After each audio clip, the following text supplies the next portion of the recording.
पौराणिक कथा के अनुसार एक बार की बात है, किसी नगर में एक राजा ने एक मंदिर बनवाया।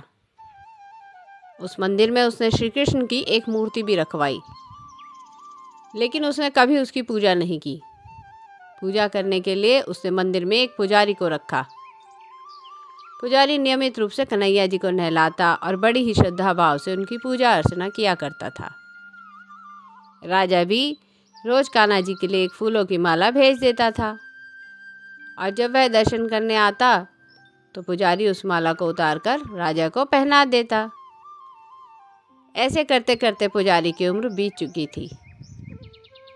एक दिन किसी वजह से राजा वहाँ नहीं आ सका। उसने अपने एक सेवक को मंदिर भेजा और कहलवाया कि यह माला श्री कृष्ण को पहनवा दी जाए। आज वह मंदिर नहीं आएगा, इसलिए पुजारी उसका इंतज़ार ना करे। यह कहकर सेवक वहाँ से चला गया। पुजारी ने हमेशा की तरह कन्हैया जी को माला पहना दी, लेकिन जब शाम हुई तो पुजारी ये सोचने लगा कि माला उतार कर किसे पहनाई जाए। उसने सोचा कि क्यों ना ये माला मैं ही आज पहन लूँ। वैसे भी मेरी उम्र हो चली है, जीवन का क्या पता कब ख़त्म हो जाए।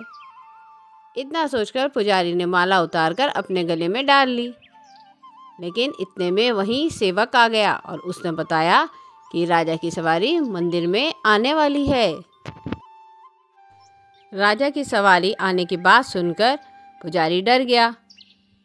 उसने सोचा कि अगर राजा ने उसे देख लिया तो वो तो उसे मरवा ही डालेगा।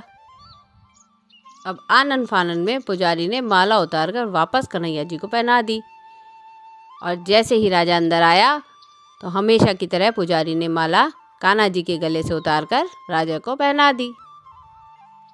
लेकिन माला पर लगा हुआ सफ़ेद बाल देखकर राजा समझ गया कि पुजारी ने माला स्वयं पहनी थी।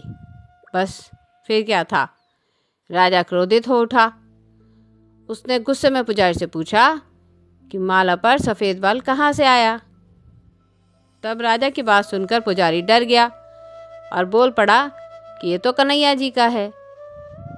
अब तो राजा और भी क्रोधित हो गया, क्योंकि कान्हा जी तो भगवान हैं और उनके बाल सफ़ेद कैसे हो सकते हैं। इसलिए राजा ने फरमान सुना डाला कि कल श्रृंगार के समय राजा खुद आएंगे और देखेंगे कि सच में कान्हा जी के बाल सफ़ेद हैं या पुजारी झूठ बोल रहा है। उन्होंने कहा कि अगर पुजारी ने झूठ बोला होगा तो वो उसे फांसी दे देगा। राजा का फरमान सुनकर पुजारी का बुरा हाल हो गया। उसने सोचा कि अब क्या करें, कहाँ जाएं, अब तो उसका मरना तय है।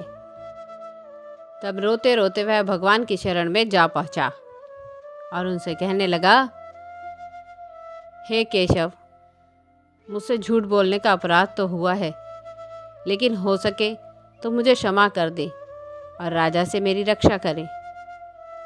पुजारी ने कहा कि हे माधव, आपकी सेवा करते करते मैं वृद्ध हो चुका हूँ। अब आप मुझे माफ़ कर दीजिए, ऐसी गलती दोबारा नहीं होगी। यही कहते कहते पुजारी की आँख पता नहीं कब लग गई। उसकी आँख जब खुली जब सुबह हो चुकी थी। उधर सुबह होते ही राजा भी आ गया और कहने लगा कि आज कन्हैया जी का श्रृंगार वह खुद ही करेगा। ऐसा कहकर जैसे ही राजा ने कान्हा जी का मुकुट उतारा तो उसे देखा कि श्री कृष्ण के तो सारे ही बाल सफ़ेद हैं। लेकिन राजा को फिर भी यकीन नहीं हुआ।